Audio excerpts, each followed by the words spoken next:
Vou chamar o padre Marco Aurélio Martins, está aqui no nosso estúdio, reitor aqui do Santuário Basílica de Trindade, para a gente continuar falando sobre esse evangelho de hoje. Padre, um ótimo dia. Bom dia, Deus te abençoe, tudo bem? Tudo bem, pode ficar à vontade aí para a gente tomar mais um café, que é sempre bom, né? Olha que pão de queijo bonito, hein? Aliás, pode comer. Biscoito de queijo bonito. Uma delícia, viu? O senhor pode ficar à vontade aí. Na verdade, tudo aqui é gostoso, né? Tudo aqui é bom. Pode pegar a xícara. Prepara com todo carinho. Com todo carinho pra gente todos os dias. E você de casa vai lá, se serve também, para que a gente continue aqui falando sobre o Evangelho.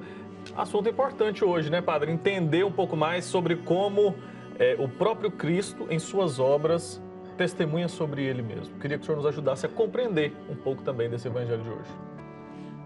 A palavra de hoje no Evangelho nos leva à reflexão sobre a realização da obra da fé. Entendemos que Jesus Cristo, quando dizia, a sua palavra estava totalmente conectada com o seu fazer. Quando ele fala justamente do testemunho, ele vai dizer que ninguém dá testemunho de si mesmo. Se o testemunho de si mesmo ele é falso. O outro dá testemunho de você. A palavra dá testemunho de Jesus. E nos convoca justamente à centralidade daquilo que a nossa missão nos convoca a ser e a celebrar. Uma vida realmente pautada no amor, uma vida realmente pautada pela verdade do Evangelho e que realmente é refletida nas minhas ações, no meu comportamento, na minha postura no mundo e na minha postura de mundo.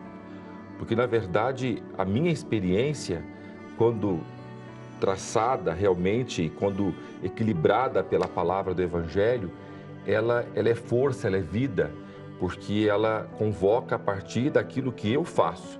As pessoas viam Jesus falar, mas muito mais, viam ele fazer, viam a sua realizar, viam suas ações. E o testemunho de Jesus, de fato, ele é refletido justamente naquilo que ele plenamente celebrava com as pessoas, de modo concreto. E é esta palavra que hoje nós somos chamados a celebrar. Perceber que a experiência da minha fé, ela me leva a celebrar algo. Ela me leva a uma transformação pessoal. Se a experiência da minha fé não me levar a uma transformação pessoal, a transformação de mim mesmo, então é uma fé ensimesmada, uma fé egoísta. É algo que não foi vivenciado. Portanto, Jesus vai dizer, olha, eles ouviam a palavra, eles entendiam a tradição, mas não percebiam e não entendiam e não traziam para si a luz que esta palavra realiza, o que esta palavra nos convoca a celebrar. Isso a referência de Jesus aos fariseus, que fala justamente das ações, questionando a forma como eles viviam a fé. Eles sabiam, eles conheciam a letra, mas não viviam a verdade que a letra ali revelava. Então, o grande convite hoje é justamente este. Temos esta postura de homem, de mulher, de pessoa humana, que uma vez ouvida a palavra de Jesus, permite que esta palavra seja vida no cotidiano da nossa história. Então deixa eu ver se eu entendi. É através da minha atitude que eu dou testemunho da minha fé, não apenas das palavras. As palavras, tem uma velha frase que nós conhecemos tão bem aqui, não é? Em Goiás a gente fala muito. As palavras convencem, mas os exemplos arrastam. E é justamente isto. Às vezes ficamos muito nas palavras bonitas, nos bons conceitos, nas boas ideias, mas a prática não revela a grandeza daquilo que eu testemunhei, daquilo que eu falei, daquilo que eu tenho anunciado. Então há uma sintonia, portanto, fé e obra, fé e a realização daquilo que a fé me leva, porque a fé ela me faz promover um movimento. A fé, ela promove esse destaque, a saída de mim mesmo. Eu saio em direção ao outro, em direção a alguma situação que precisa também ser transformada, ser edificada, ser construída.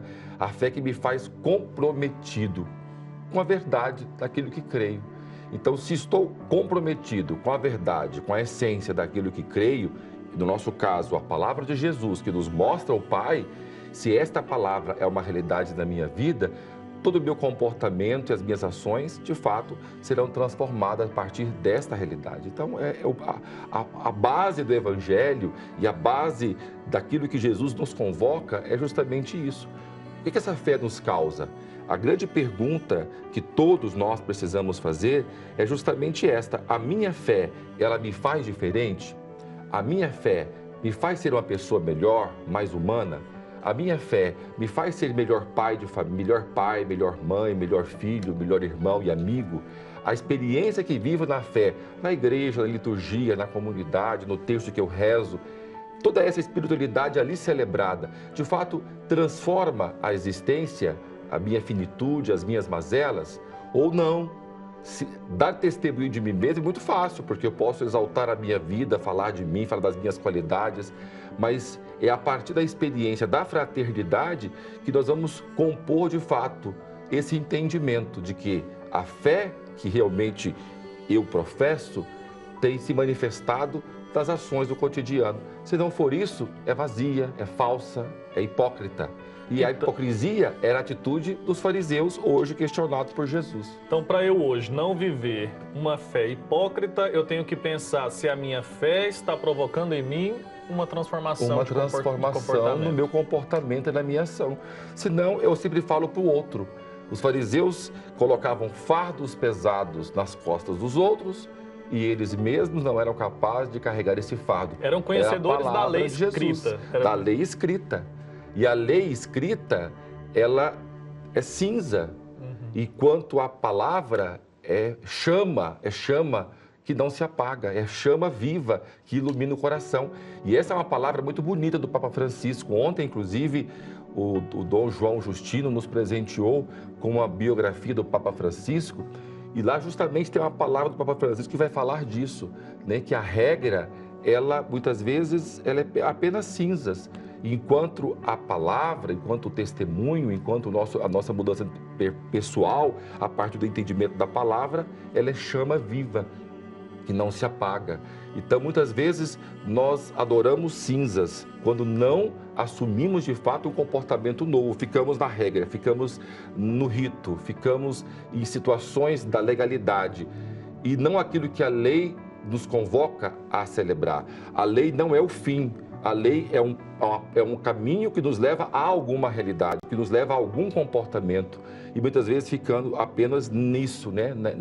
Nesse ponto da lei, no quesito da lei. E a experiência dos fariseus, ela não pode ser repetida hoje.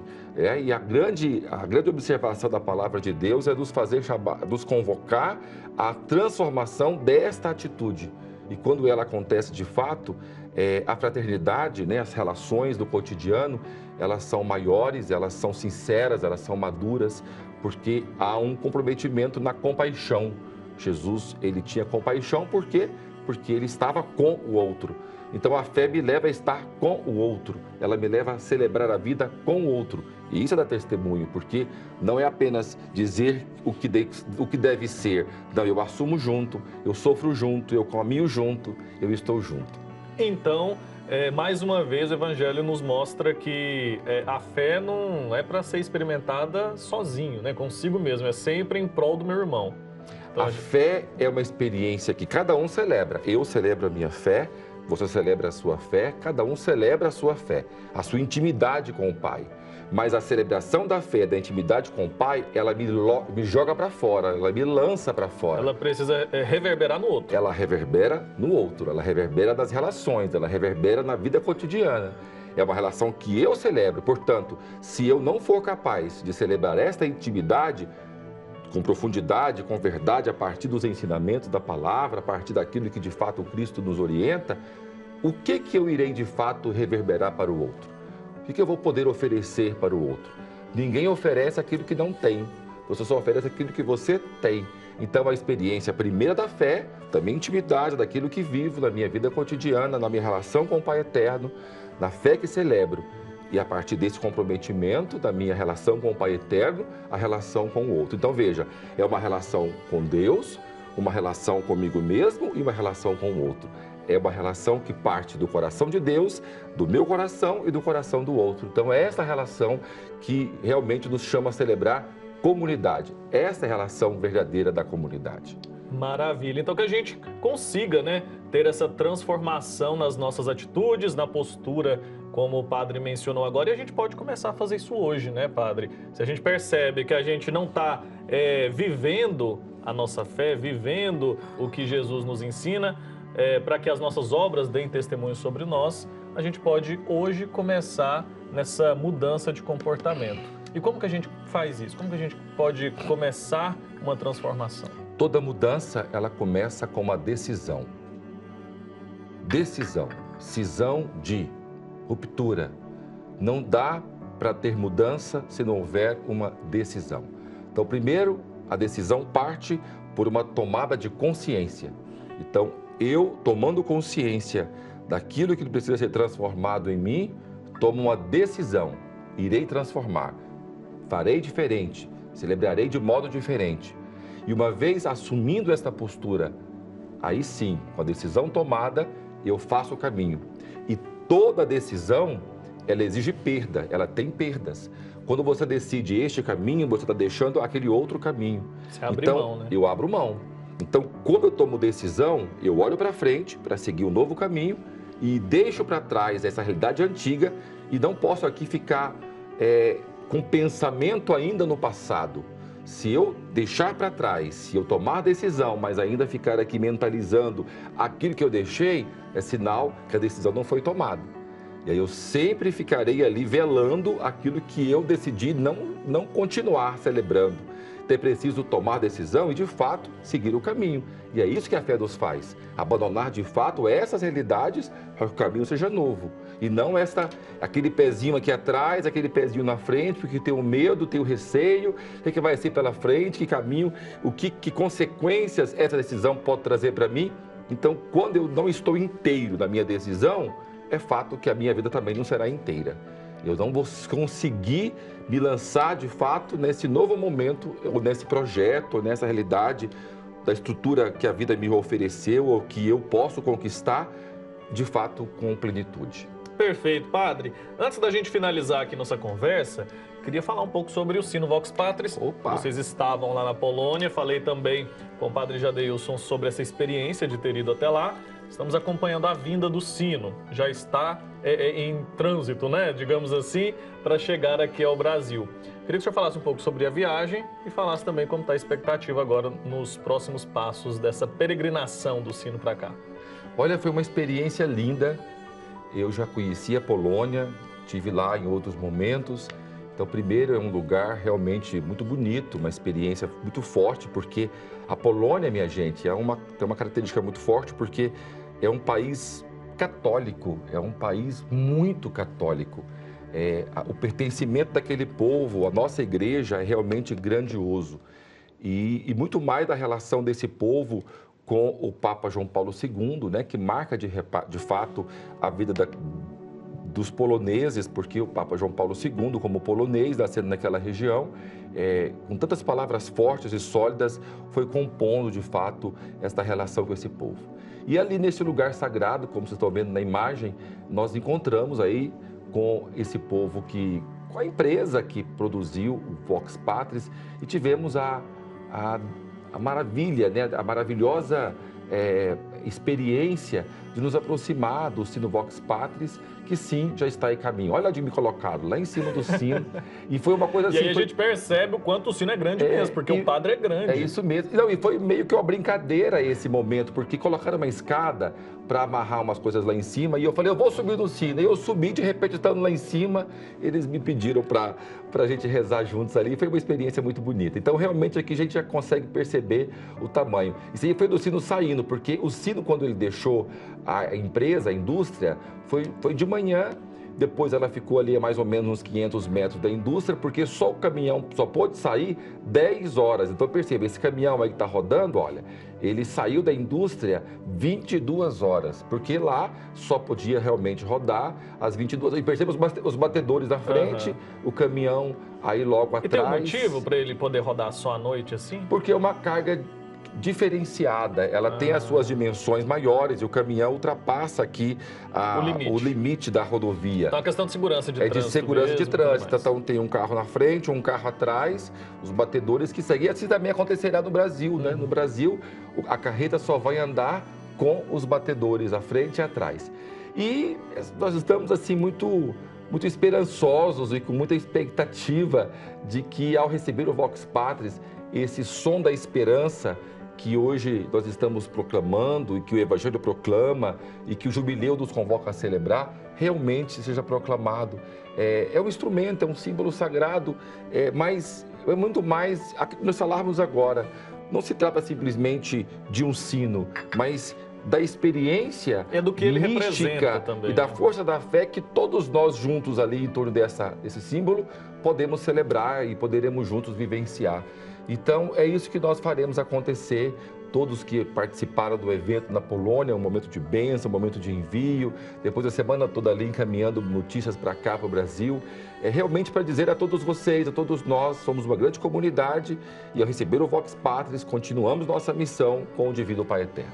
E o povo polonês também celebrou o sino, né? Celebrou, o povo Eles polonês conhecem o sino Vox Patris lá. Olha, eu estava no hotel, depois que terminou o evento, ali à tarde, eu fui para o hotel e aí ali na recepção, uma TV grande assim no hotel, de repente eu olho uma matéria imensa no jornal mais conhecido na Polônia, falando do sino, de uma entrevista inclusive que eu dei lá nesse mesmo dia. Então a repercussão foi muito positiva, o povo polonês sabe do sino, para as pessoas, né, que nós ligamos, falamos, que fazia contato com a gente, todo mundo sabendo do sino Vox Patris ali. Então essa relação bonita da Polônia com o Brasil, que o sino Vox Patris está promovendo. Maravilha, estamos prontos então para receber esse que é o maior peregrino do mundo. Obrigado, Vamos juntos, seja bem-vindo. Presença. Obrigado, Deus te abençoe, vamos juntos, minha gente. É isso.